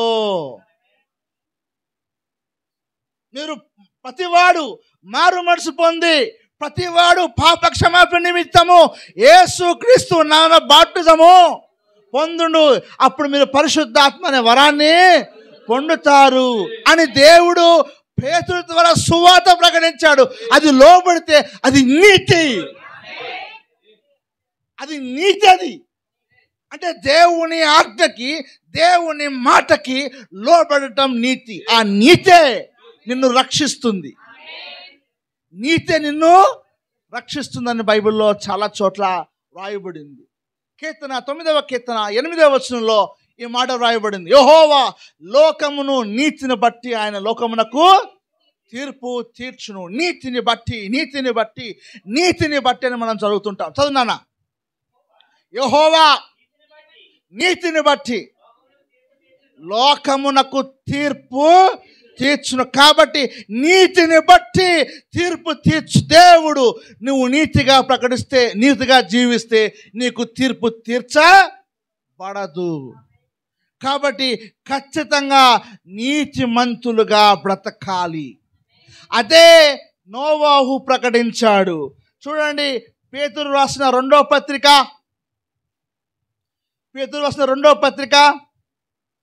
3వ అధ్యాయము 13వ వచనం చదువుదాం. అయినను మనము ఆయన వాగ్దానమును బట్టి కొత్త ఆకాశముల కొరకును కొత్త భూమి కొరకును వాటి అంటే కొత్త ఆకాశం కొత్త భూమి పోవాలని ఎంతమందికి ఉంది? ఉందా లేదా? ఉంది. కాబట్టి మరి నీతిగా బతకాలి. ఎట్లా బతకాలి? నీతిగా ఎలా బతకాలి? అవునా కదా? నీతి అక్కడ నివసిస్తుంది. కాబట్టి ఇక్కడ ముందు నీతిగా మనము బ్రతకటము నేర్చుకోవాలి. మీకు ఒక చిన్న ఎగ్జాంపుల్ చెప్తా. పరలోకం ఎంతమంది పోవాలనుకుంటున్నారు?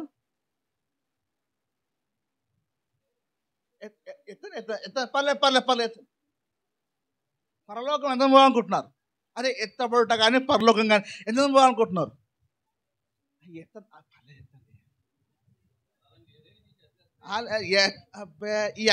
నేను పోయించది ఎత్తాను. నేను పోయించది మీకు చెప్తారు ఎత్తాను. మేము ఎత్తుతామని మీకు అర్థమవుతుందా? అర్థమవుతుందా నేను చెప్పింది? పరలోకం పోవాలంటే ఒక చిన్న ఎగ్జాంపుల్. చంద్రమండలం వెళ్ళాలి అంటే ఆస్ట్రోనాట్స్ ఆస్ట్రోఫిజిక్స్లో స్టడీ చేయాలి. ఆస్ట్రోఫిజిక్స్లో స్టడీ చేసి అసలు చంద్రుడిలో వాతావరణం ఎట్లుంటుంది, అక్కడ ఆ వాతావరణంలో ఆక్సిజన్ ఉంటుందా, అవన్నీ తెలుసుకొని స్పేస్ సూట్ వేసుకుంటారు.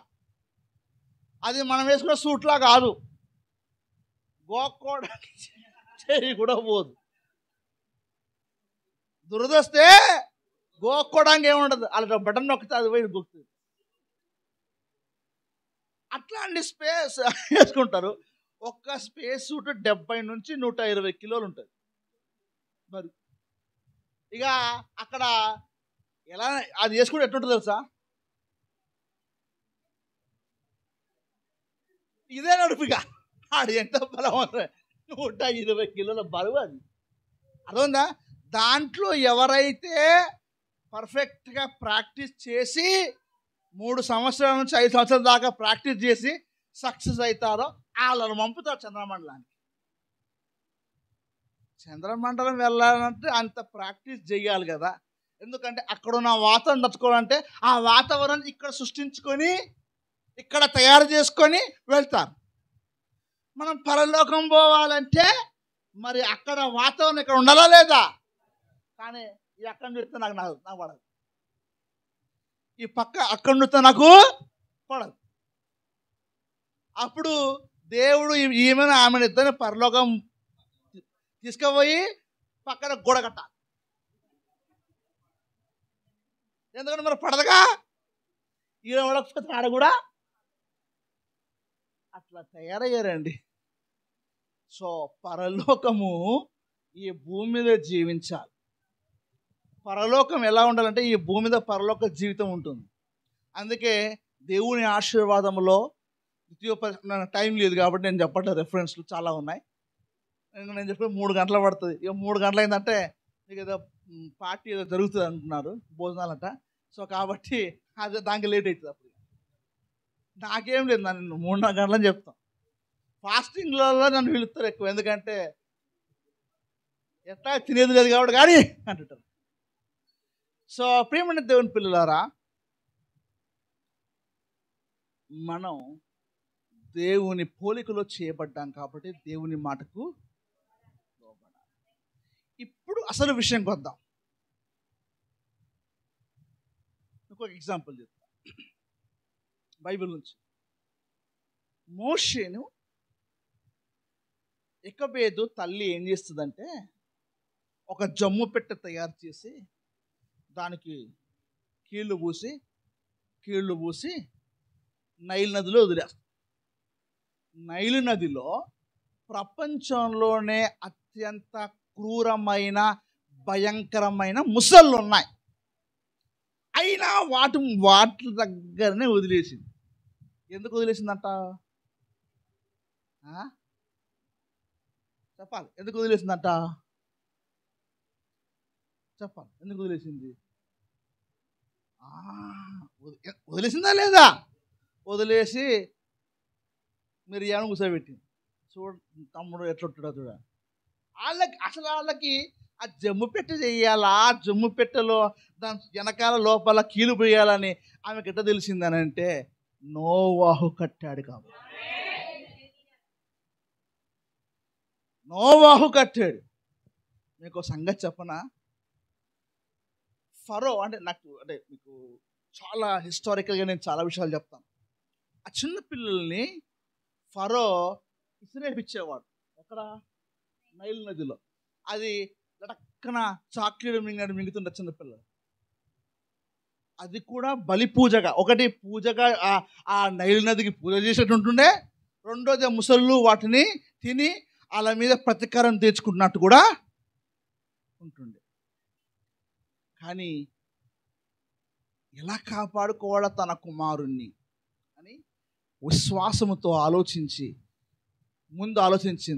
నోవాహు కాలంలో దేవుడు ఎలా కాపాడాడు అని ఆలోచన చేసుకుని ఆ కీళ్ళు మొత్తం పూసేసింది, వెనకాల ముందు పూసేసి నోవాహు మన నైల్ నదిలో వదిలేసింది. ఎవరిని? మోషే. ముసళ్ళు వచ్చాయి. ముసళ్ళు వచ్చి అబ్బే కంపు వాసన అని వెళ్ళిపోతున్నాయి. ఎవరు? అది సౌండ్ వస్తున్నామో చిన్న పొలగాడేవడో ఉన్నట్టున్నాడు అనుకుంటాయి, కానీ వస్తున్నాయి. మనం తినే వస్తువు అయితే కాదు అని వెళ్ళిపోతున్నాయి. ఎందుకు తెలుసా?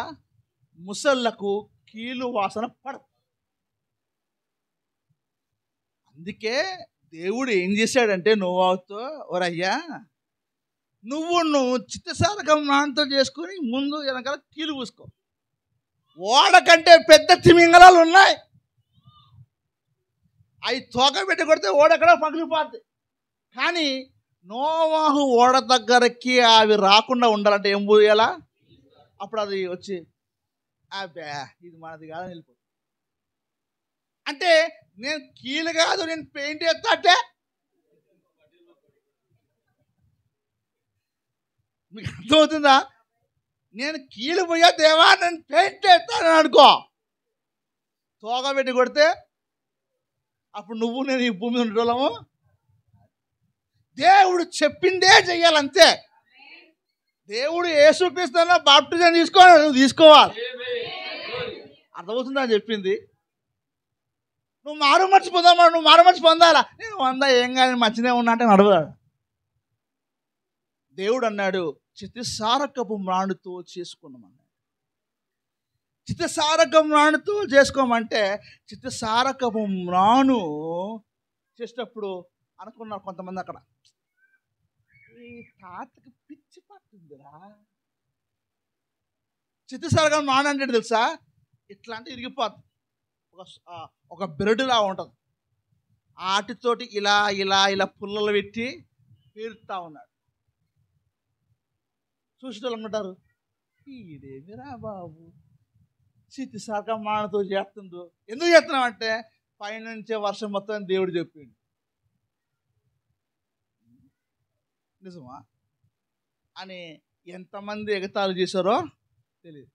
అలా కట్టుకున్నాడు మొత్తం ఓడలోకి, మొత్తం కట్టి కీళ్ళు పూసాడు.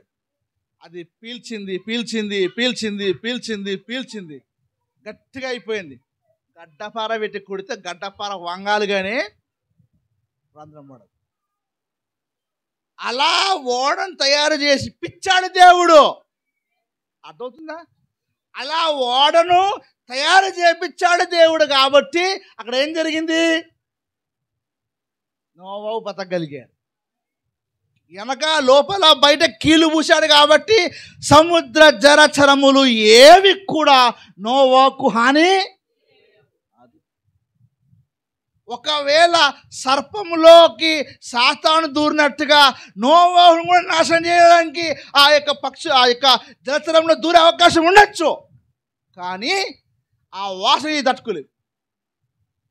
అప్పుడు నీళ్లు లోపలికి రావు, ఆ జలచరములు అక్కడికి రాకుండా దేవుడు తన యందు నిందారహితముగా తన పట్ల విధేయత కలిగిన తన కుమారుణ్ణి కాపాడుకున్న సమర్థుడు ఆయన. నిన్ను కూడా ఆయన కాపాడటానికి సమర్థుడై ఉన్నాడు.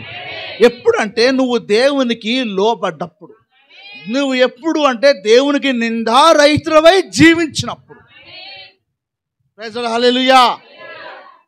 అర్థమవుతుందా? అప్పుడు మొత్తం ఓడంతా తయారైపోయింది. మరి ఇప్పుడు కంగారు ఎట్లా వచ్చింది? కంగారు ఎలా వచ్చింది? ఎట్లా ఈదుకుంటూ వచ్చింది? బట్ అగ్గింది. మ్యాటర్ ఏంటంటే అప్పటి వరకు మహాసముద్రాలే లేవు. జల ప్రళయం వచ్చిన తర్వాతనే సముద్రాలు, స్థలాలు, భూములు వేరయ్యాయి. ఎందుకంటే భూమి 23.5 డిగ్రీలు వంగి ఉంది. ఎందుకంటే filled with the water.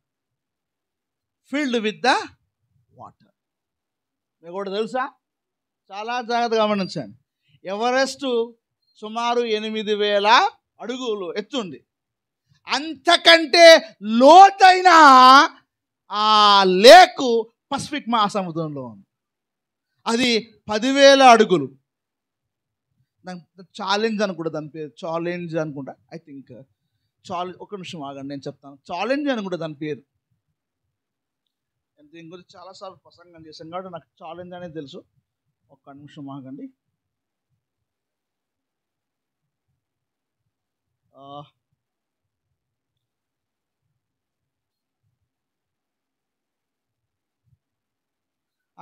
Challenger deep. Correct. Challenger deep అది 10,000 లోతు ఉంటుంది. అంటే పర్వతం, అక్కడ పర్వతాలు ఉన్నాయి. అక్కడ పర్వతాలు ఎలా ఉన్నాయి? ఆదికాండంకి వద్దాం. 7వ అధ్యాయం 18 నుండి చదువుదాం. ఆదికాండం 7వ అధ్యాయం 18వ వచనం. జలములు భూమి మీద ప్రచండంగా పబలి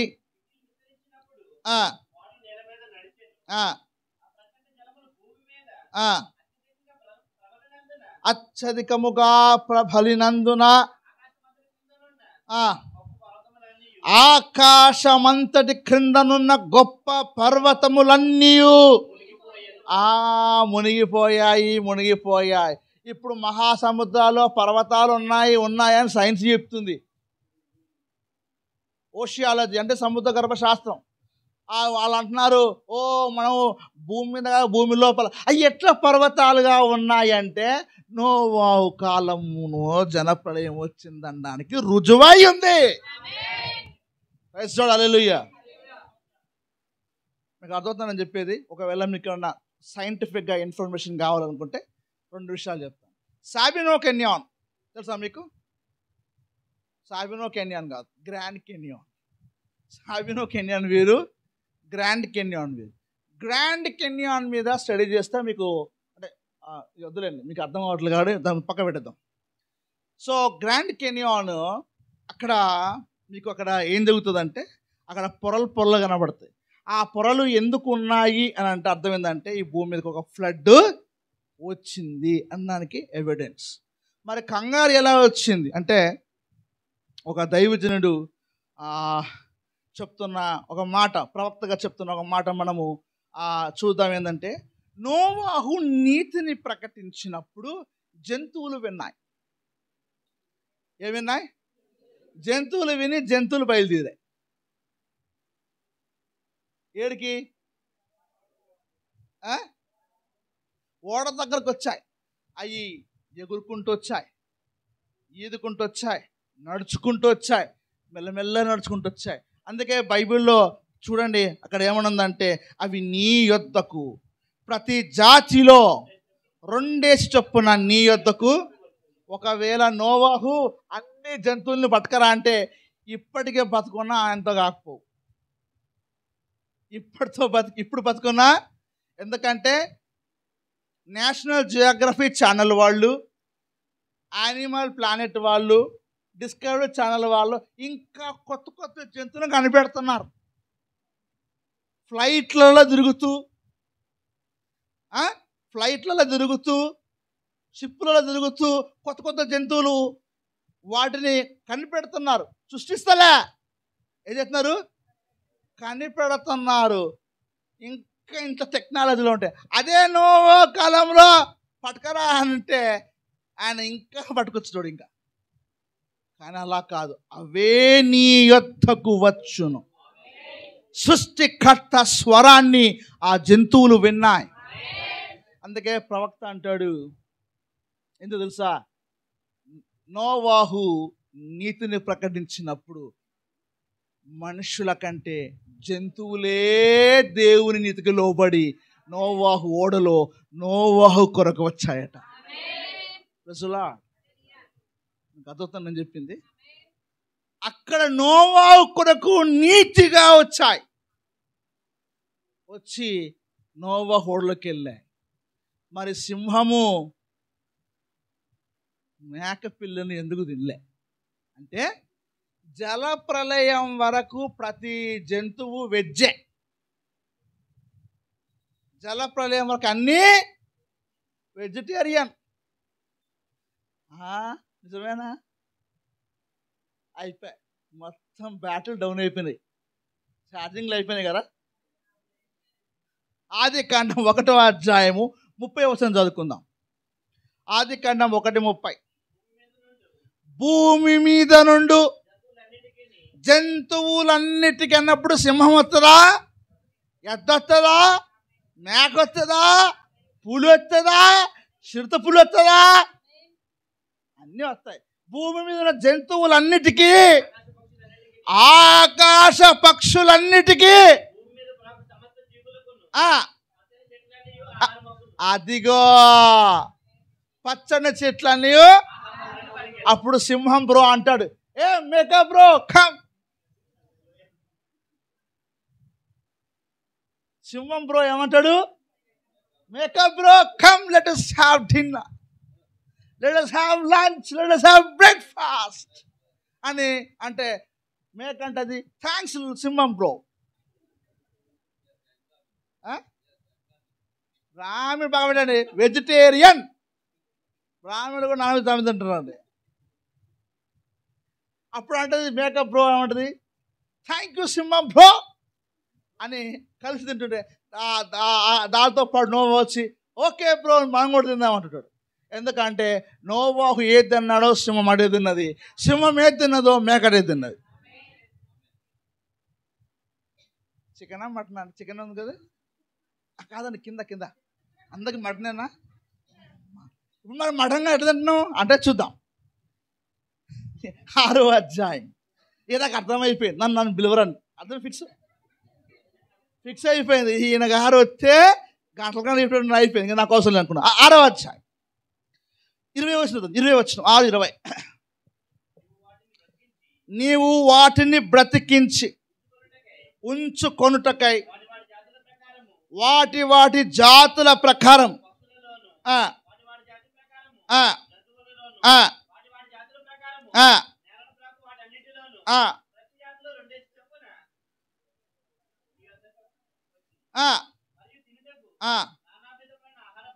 తినుటకు నానా విధమైన చికెను, మటను, చేపలు, ప్రాన్స్, నానా విధములైన ఆహార పదార్థములు కూర్చుకొని నీ దగ్గర ఉంచుకున్నాము. అవి నీకును వాటికి. అంటే ఓడల ఆహారం ఉందా లేదా? ఉంది కదా. అప్పుడు నోవాహు ఏది తింటే సింహం అదే, సింహం ఏది తింటే అదే. అది అవునా? కాబట్టి నోవాహు ఓడలో పంచాయితీ లేదు. మటన్ కావాలా, చికెన్ కావాలా, ఫిష్ కావాలా, కొర్ర మీను కావాలా, పులస కావాలా, ఏ ప్రాబ్లం లేదు, అన్నీ సమానం తింటుండే. అవునా? ఇప్పుడు మీకు డౌట్ వచ్చు, అరే మరి వెజ్ అప్పటిదా వెజ్ ఉండే, నాన్ వెజ్ ఏమా? నాన్ వెజ్ ఎప్పుడు వచ్చిందంటే జల ప్రళయము తర్వాత దేవుడు అనుమతిచ్చాడు. 9వ అధ్యాయం 3వ వచనం. ప్రాణము గల సమస్త చరములు నీకు ఆహారమగును. ఒకప్పుడు నేను ఆదికాండం 1వ అధ్యాయంలో పచ్చని కూర మొక్కలు ఇచ్చానే, ఆ పచ్చని కూర మొక్కలను ఇచ్చినట్లు అది ఇప్పుడు నాన్ వెజ్ అలౌడ్ జల ప్రళయం తర్వాత. కాబట్టి నాస్తికులైనా బైబిల్ విమర్శకులైనా నోవాహు ఓడల సింహమును మేక ఎందుకు తినలేదంటే వారిద్దరు బ్రోస్. వాళ్ళిద్దరు ఎవరు? బ్రోస్. వాళ్ళిద్దరు బ్రో. సింహం బ్రో అంటే మేక బ్రో రా అంట, ఓకే థ్యాంక్ యూ సింహం బ్రో అంట. వాళ్ళంతా బ్రోస్ వాళ్ళు ఎవరు. కాబట్టి ఆ ప్రాబ్లం దాన్ని సైంటిఫిక్గా మీకు అవుటా తెలుగులో ఉంటుంది, అవుటా ఇంగ్లీష్, అవుటా ఇంగ్లీష్లో ఉంటుంది. డట్స్ టేస్టీ బర్డ్స్ ఉంటాయి కదా లోపల. అట్లా యానిమల్స్ డిఎన్ఏను హ్యూమన్ జీనోమ్ ప్రాజెక్టు దాన్ని రీసెర్చ్ చేసినప్పుడు ఒకప్పుడు ప్రతి జంతువు కూడా వెజ్జే అని వాళ్ళు డాక్యుమెంట్ చేశారు. హల్లెలూయా. అది నిజం. ఇంకా చాలా విషయాలు ఉన్నాయి కానీ నేను చెప్పడానికి నాకు టైం లేదు. ఎట్లా నాకు ఇంకోసారి ఇవ్వరు, పర్వాలేదు, దేవునికి స్తోత్రం, దేవునికి మహిమ నాకు. ఏంటండి దేవుడు చెప్పమంటున్నారు.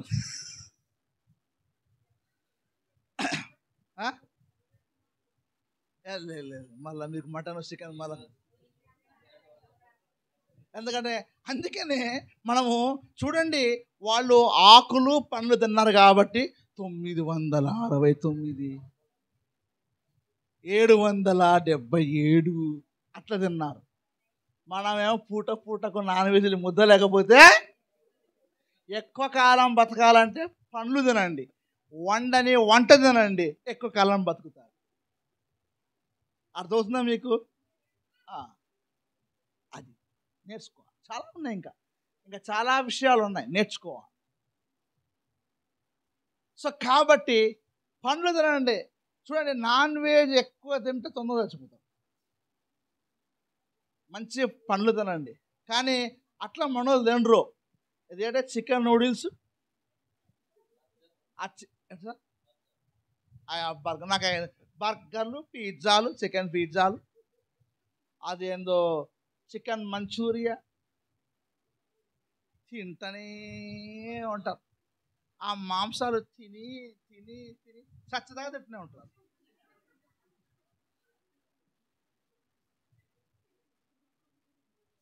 పండ్లు తినండి, ఫ్రూట్స్ తినండి, సీడ్స్ తినండి, ఎక్కువ కాలం బతకండి. అర్థమవుతుందా?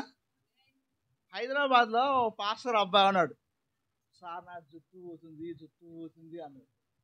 మేము డాక్టర్ దగ్గరికి పోయినాం. ఆయన దరదాపుగా 10,000 ట్యాబ్లెట్లు టానిక్ గ్లాస్ ఇచ్చాడు. ఏం సైడ్ రాసిందంటే, వాడు ఆకుకూర తినడండి, వాడు పండ్లు తిన, నేనేం చేయను? ఉసిరికాయ తిన్నామనుకో మంచిగా తినాలి, అప్పుడు జుట్టు గట్టి. వాడు ఉసిరికాయ తిండు కాబట్టి టాబ్లెట్ వేసాడు. ఆహారము ఆరోగ్యంగా ఉండాలి.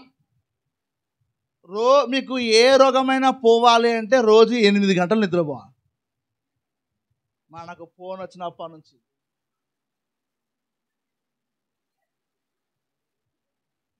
నిద్రలు పాడు చేసుకుంటాం. 8 గంటలు నిద్రపోతేనే మన ఇమ్యూనిటీ సిస్టమ్ పనిచేస్తుంది.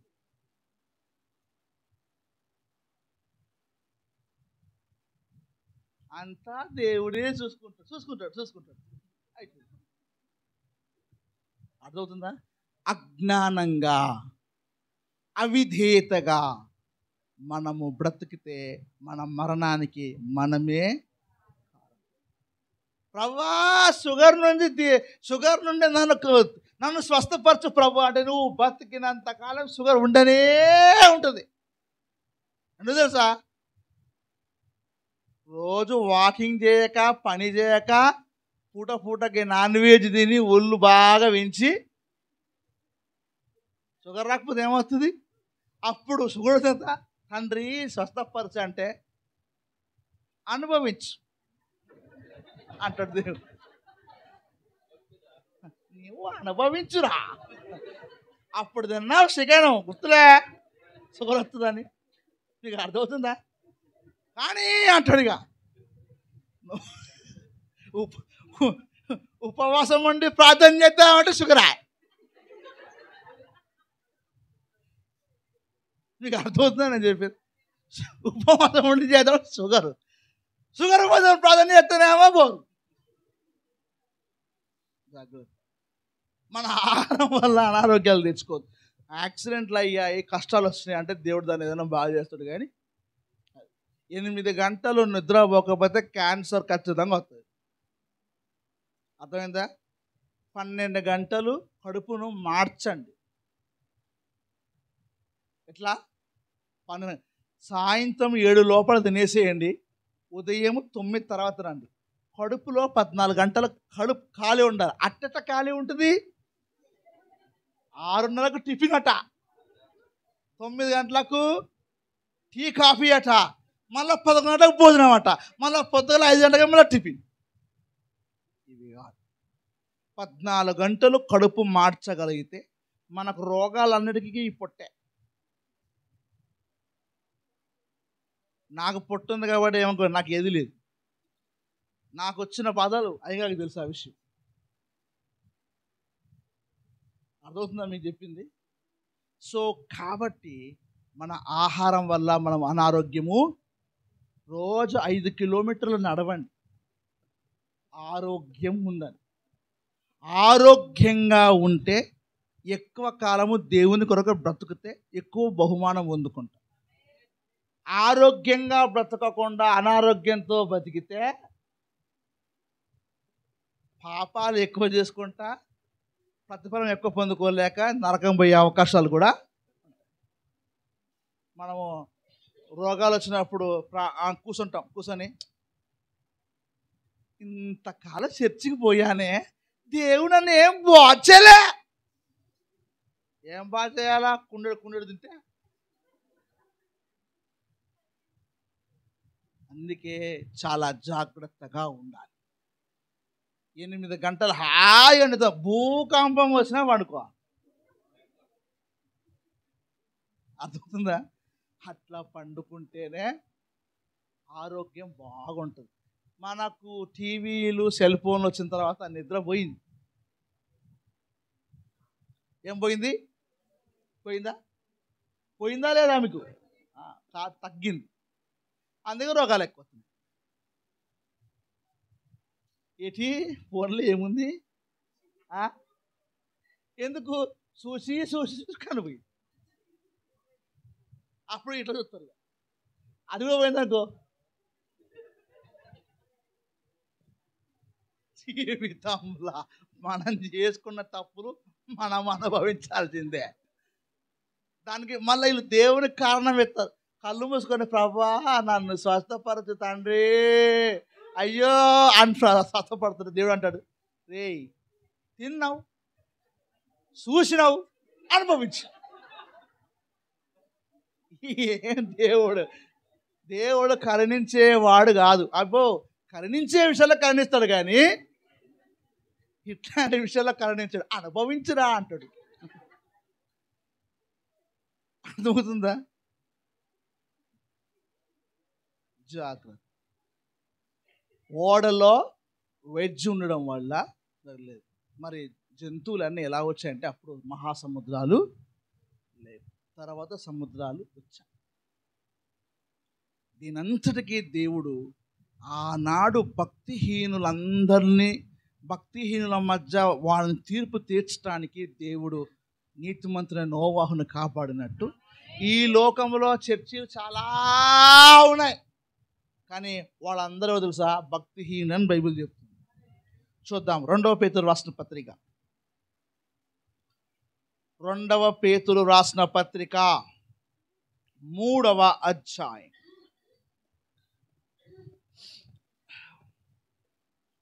5 నుంచి 7 వచనాలు. 2వ పేతురు రాసిన పత్రిక 3వ అధ్యాయము 5 నుండి 7 వచనాలు. ఏలయనగా పూర్వము నుండి ఆకాశముండెననియు, నీళ్ళల్లో నుండి నీళ్ళ వలనను, అది దేవుని వాక్యం వలన కలిగినని, ఆ నీళ్ళ వలన. అక్కడ ఆగండి బ్రదర్. ఏమనుంది? ఆ నీళ్ళ వలన. ఏ నీళ్ళ వలన? ఆ నీళ్ళ వలన. అక్కడ ఆపండి. ఏమనుంది? బుద్ధిపూర్వకముగా, తెలివి లేకుండా కాదు. ఎట్లా? బుద్ధిపూర్వకముగా మరుతురు. అది అట్నే పట్టుకొని మత్తయి సువార్త 24వ అధ్యాయం, మత్తయి సువార్త 24వ అధ్యాయం 38వ వచనం, 37, 38 వచనాలు. నోవాహు దినములలో ఎలాగుండెనో మనుష్య కుమారుని రాకడయు అలాగే ఉండును.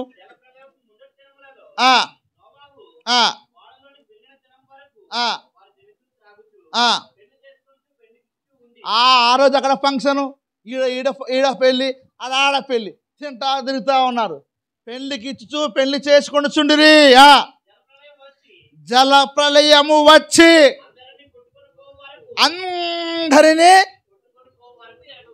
అందరినీ ఎప్పుడైనా కొట్టుకుపోవడం చూసారా మీరు? మన ఈ మధ్య వీడియోలో చూసాండి, ఒక ఫ్యామిలీ వాళ్ళు ఇలా పోయి ఫోటోలు చెప్తున్నారు. ఆడ వాటర్ వస్తూనే ఉంది. బుద్ధి లేదు. అదొకనా చాలా దూరంలో ఉందని అందులో ఒక ఆమె అది ఆ ఫోన్ ఇట్లా ఇసిరేసింది. ఆ మెమరీ కార్డ్ ఆ ఫోటోలు దొరికినాయి. ఇట్లా వస్తున్నప్పుడు పోతే పోయింది, ఫోన్ అనొచ్చు కదా, ఏం కాదు అన్నారు, కొట్టుకొనే పోయి. నోవాహు ఓడని తయారు చేసినప్పుడు ఎందుకు ఓడ చేస్తున్నావు అంటే నీళ్ళు వస్తాయని దేవుడు చెప్పి నాకు అనంటే కానీ అన్నారు. మెల్లగా ఒక సుక్క పడింది, 2 సుక్క పడింది. సుక్కలు పడ్డప్పుడు సుక్కలు కనబడతాయి ఎవరికి?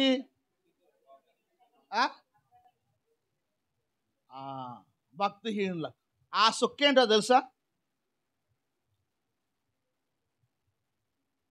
నీళ్లు పడ్డాయి, నీళ్లు మెల్ల చిన్న పడుతుంటే అప్పుడు బుద్ధి వచ్చింది. వాడు పెళ్లిలో భోజనం చేస్తున్నట్టున్నాడు.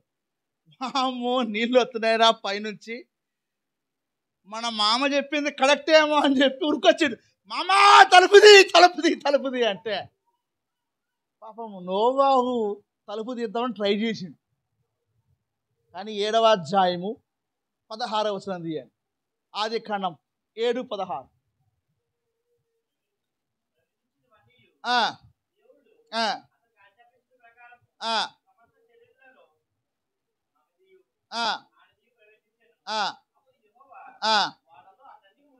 అది తాళం వేసింది ఎవరు? మామా అన్నా అక్క తలుపుది అంటే పాపం తలుపు తీస్తాడు ఎవరు? ఒక తాళం చెయ్యి నోదరుంటే. కానీ తలుపు ఎవరేసారు? తాళం ఎవరేసారు? ఇక నాకు తెలియదు. అని ఎంత గుడ్డిలో, అవసరమైతే ఆ ఓడను పగలగొడదామని రాళ్ళు పెట్టి అంత ఓడను ట్రై చేసి ఉంటారు. కానీ అది చితిసారక మానుతో అటు ఇటు కీళ్ళతో, కాబట్టి రాయి కాదు, గడ్డపార పెట్టి కొట్టిన గడ్డపార వంగాల్సిందే. కానీ ఏ నీళ్ళైతే రావని అహంకారంతో బ్రతికారో నీళ్ళల్లో తేలుతా ఉన్నారు. ఇయ్యాలా చంపాలన్నారు. తేలిరు ప్రాణం. దేవుని వాక్యముతో ఆటలాడదు. నీతిగా బ్రతకటానికి ప్రయత్నము చెయ్యాలి. దేవుని మాటలకు లోబడాలి. అందుకే ఇంగ్లీష్లో ఉంటుంది, he moved with the fear. ఆయన భయముతో కదిలింపబడెను.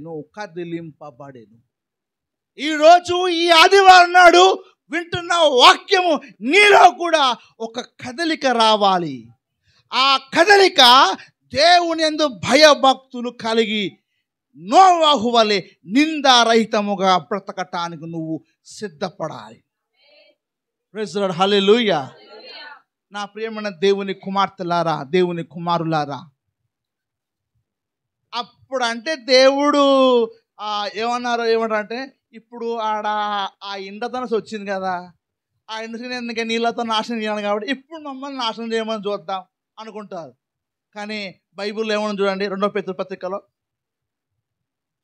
2వ పేతురు పత్రిక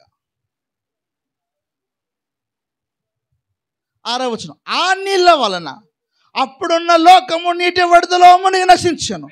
అయితే ఇప్పుడున్న ఆకాశమును భూమియు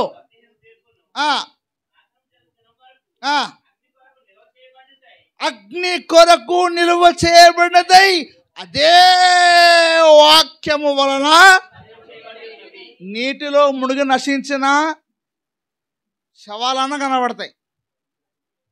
కానీ అగ్నితో నాశనం అయితే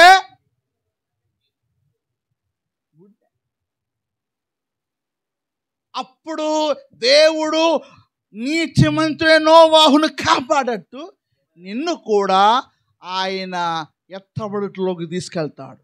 ఈ భక్తిహీనుల నాశనం ఈ భూమి మీదకి రాకమునుపు ఆయనను ఎత్తబడులోకి తీసుకెళ్తాడు.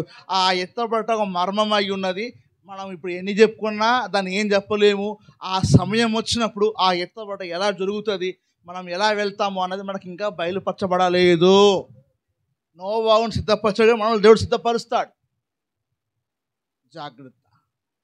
వాక్యం వింటున్న నా ప్రియమైన సహోదరి సహోదరుడా, జాగ్రత్త. దేవునితో నడవటం ప్రారంభిద్దాం. దేవుని ఆజ్ఞకు లోబడటం ప్రారంభిద్దాం. నోవాహు వలె దేవునితో నిందారహితుడై ఉండవలనన్న సాక్ష్యము నీలో నాలో హృదయాలలో ఆ మంట దేవుడు మనకు కలగజేయునుగాక.